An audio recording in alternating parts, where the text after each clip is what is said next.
ಕೊಡಗು ಕರ್ನಾಟಕದ ಸ್ವಿಟ್ಜರ್ಲ್ಯಾಂಡ್ ಅಂತಾನೆ ಫೇಮಸ್. ಕೊಡಗನ್ನ ಭೂಲೋಕದ ಸ್ವರ್ಗ ಅಂತ ಕೂಡ ಕರಿತೀವಿ. ಕೊಡಗು ಸಾಂಸ್ಕೃತಿಕವಾಗಿಯೂ ತನ್ನದೇ ಆದ ವೈಶಿಷ್ಟ್ಯತೆಯಿಂದ ಗುರುತಿಸಿಕೊಂಡಿದೆ. ಆದರೆ ಇಂತಹ ಕೊಡಗಿನ ಹೆಣ್ಣು ಮಕ್ಕಳ ಘನತೆಯನ್ನ ಹಾಳು ಮಾಡಿದೆ ಒಂದು ಆ್ಯಪ್. ಹೀಗಾಗಿ ಅಲ್ಲಿನ ಜನರು ಸಿಡಿದೆದ್ದಿದ್ದಾರೆ. ಹಾಗಾದ್ರೆ ಯಾವುದದು ಆ್ಯಪ್? ಈಗಾಗಲೇ ಹಲವು ಪೊಲೀಸ್ ಠಾಣೆಗಳಲ್ಲಿ ಈ ಆ್ಯಪ್ ವಿರುದ್ಧ ಕಂಪ್ಲೇಂಟ್ ಕೂಡ ದಾಖಲಾಗಿದೆ. ಈ ಕುರಿತ ಕಂಪ್ಲೀಟ್ ಡೀಟೇಲ್ಸ್ ಇಲ್ಲಿದೆ, ನೀವೇ ನೋಡಿ. 15 ರೂಪಾಯಿಗೆ ಮಡಿಕೇರಿ ಗರ್ಲ್ಸ್ ಲಭ್ಯ. ಸಾಮಾಜಿಕ ಜಾಲತಾಣಗಳಲ್ಲಿ ಯುವತಿಯರಿಗೆ ಅವಮಾನ.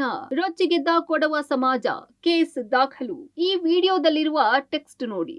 2000 ಮಡಿಕೇರಿ ಹುಡುಗಿಯರು ಕಾಯುತ್ತಿದ್ದಾರಂತೆ. ಕೇವಲ 15 ರೂಪಾಯಿಗೆ ವಿಡಿಯೋ ಕಾಲ್ ಮಾಡಿ ಮಾತನಾಡಬಹುದಂತೆ. ಸೋಮವಾರಪೇಟೆ, ವಿರಾಜಪೇಟೆ, ಮಡಿಕೇರಿ, ಕುಶಾಲನಗರ, ನಿಮಗೆ ಯಾವುದೇ ಏರಿಯಾದ ಗರ್ಲ್ ಫ್ರೆಂಡ್ಸ್ ಬೇಕು ಅಂದ್ರೂ 15 ರೂಪಾಯಿಗೆ ಸಿಗ್ತಾರಂತೆ. ಇಂತಹದೊಂದು ವಿಡಿಯೋ ಕಳೆದ ಕೆಲವು ದಿನಗಳಿಂದ ಸಾಮಾಜಿಕ ಜಾಲತಾಣಗಳಲ್ಲಿ ವೈರಲ್ ಆಗಿತ್ತು. ಡೇಟಿಂಗ್ ಆಪ್ ಒಂದರ ಪ್ರಮೋಷನ್ ನಲ್ಲಿ 15 ರೂಪಾಯಿಗೆ ಮಡಿಕೇರಿ ಹುಡುಗಿಯರು ವಿಡಿಯೋ ಕಾಲ್ಗೆ ಸಿಗ್ತಾರೆ ಅನ್ನೋ ವಿಡಿಯೋ ಇಡೀ ಕೊಡಗು ಸಮಾಜದ ಯುವತಿಯರ ಘನತೆಗೆ ಮಸಿ ಬಳಿಯುವ ಕಾರ್ಯ ಮಾಡಿತ್ತು. ಈ ವಿಡಿಯೋ ವಿರುದ್ಧ ಈಗ ಕೊಡಗು ಜನರು ರೊಚ್ಚಿಗೆದ್ದಿದ್ದಾರೆ. ಇಂತಹ ಆಪ್ಗಳಿಂದ ಕೊಡಗು ಮಹಿಳೆಯರನ್ನ ನೋಡುವಂತಹ ದೃಷ್ಟಿಕೋನವೇ ಬದಲಾಗುತ್ತದೆ. ಈ ಆಪ್ ವಿರುದ್ಧ ಕಾನೂನು ಕ್ರಮ ಕೈಗೊಳ್ಳಬೇಕು ಎಂದು ಆಗ್ರಹಿಸಿದ್ದಾರೆ. ವಿವಿಧ ಪೊಲೀಸ್ ಠಾಣೆಯಲ್ಲಿ ದೂರು ದಾಖಲಿಸಿದ್ದಾರೆ.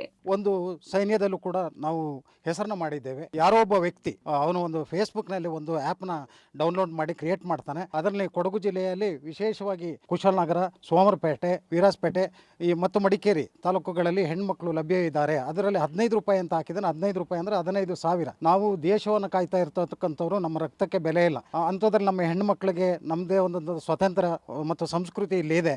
ಅದನ್ನೆಲ್ಲ ಗಾಳಿಗೆ ತೋರಿ ಒಂದು ಅಮಾನವೀಯವಾದಂಥ ಹೇಳಿಕೆಯನ್ನು ಕೊಡ್ತಾರೆ. ಇಡೀ ಕರ್ನಾಟಕದ ಜನತೆಯನ್ನು ಮತ್ತು ಕೊಡಗು ಜಿಲ್ಲೆ ಹೆಣ್ಮಕ್ಳನ್ನ ಅವನ್ನ ಬಂಧಿಸಿ ಕ್ಷಮೆಯನ್ನು ಯಾಚಿಸಬೇಕು. ಅಲ್ಲಿ ತನಕ ನಾವು ಹೋರಾಟವನ್ನು ಮಾಡ್ತೀವಿ. ಝರಿ ಎಂಬ ಆಪ್ ನಲ್ಲಿ ಕೊಡಗು ಜಿಲ್ಲೆಯ ಹೆಣ್ಣು ಮಕ್ಕಳು ವಿಡಿಯೋ ಕಾಲ್ಗೆ ಲಭ್ಯವಿದ್ದಾರೆ ಎಂದು ವಿಡಿಯೋ ಮಾಡಿ ಫೇಸ್ಬುಕ್ ನಲ್ಲಿ ಹರಿಬಿಟ್ಟಿದ್ದಾರೆ.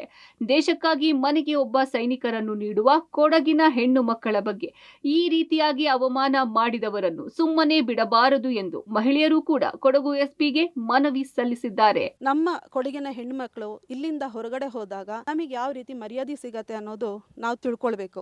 ಅವನ ಮನೆ ಹೆಣ್ಮಕ್ಳೇನೆ ಸುರಕ್ಷಿತನ, ಇದರಲ್ಲಿ ಅವನ ತಿಳುವಳಿಕೆ ಈ ತರ ಇರುವಾಗ ಕೊಡಗಿನಲ್ಲಿ ಇರೋ ಹೆಣ್ಮಕ್ಳಿಗೆ ಪ್ರತಿಯೊಂದು ಕಡೆ ಎಲ್ಲಿ ಅವರು ಕೆಲಸ ವೃತ್ತಿಗಳನ್ನ ಮಾಡ್ಕೊಂಡು ಎಲ್ಲೋ ಒಳ್ಳೆ ಸ್ಥಾನದಲ್ಲಿದ್ದಾರೆ, ಅವ್ರಿಗೆಲ್ಲ ಒಂಥರ ಅಪಮಾನನೆ. ಪರ್ಟಿಕ್ಯುಲರ್ ಆಗಿ ತಾಲೂಕ್ನೇ ಮೆನ್ಷನ್ ಮಾಡಿದ್ದಾರೆ. ಯಾರು ಮಾಡಿದಾನೆ ಅವನಿಗೆ ನೀನು ಯಾವುದೇ ಕಾರಣಕ್ಕೂ ಬಚಾವಾಗ್ಲಿಕ್ಕೆ ಸಾಧ್ಯನೇ ಇಲ್ಲ. ಅದಕ್ಕೆ ನೀನು ಸರಿಯಾದ ಪ್ರತಿಫಲ ಅನುಭವಿಸ್ತೀಯ. ಅದು ಕೊಡಗಿನ ಹೆಣ್ಮಕ್ಳಿಂದ ವೈಯಕ್ತಿಕವಾಗಿ ಹೇಳ್ತಾ ಇದ್ದೀನಿ, ಯಾವುದೇ ಕಾರಣಕ್ಕೂ ನಿನ್ನ ಬಿಡೋ ಮಾತೇ ಇಲ್ಲ.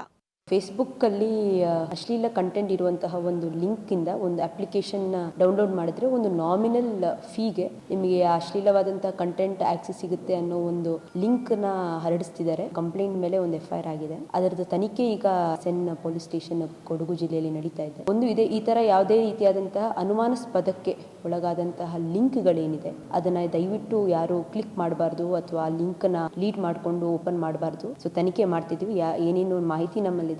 ಒಟ್ನಲ್ಲಿ ಸಾಮಾಜಿಕ ಜಾಲತಾಣಗಳಲ್ಲಿ ಇತ್ತೀಚೆಗೆ ಒಂದು ಲಿಂಕ್ ಅನ್ನ ಉದ್ದೇಶಪೂರ್ವಕವಾಗಿ ವೈರಲ್ ಮಾಡಲಾಗ್ತಿದೆ.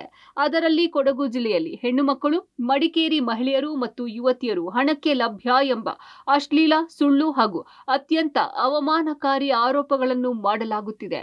ಕೊಡಗಿನ ಮಹಿಳೆಯರ ಮಾನ ಮರ್ಯಾದೆಗೆ ಧಕ್ಕೆ ಉಂಟು ಮಾಡಿದ್ದು ಕೊಡಗು ಜಿಲ್ಲೆಯ ಗೌರವಕ್ಕೆ ಮಸಿ ಬಳಿಯುವ ಕೃತ್ಯವಾಗಿದೆ ಎಂಬುದು ಸಾರ್ವಜನಿಕರ ಆಕ್ರೋಶಕ್ಕೆ ಕಾರಣವಾಗಿದೆ.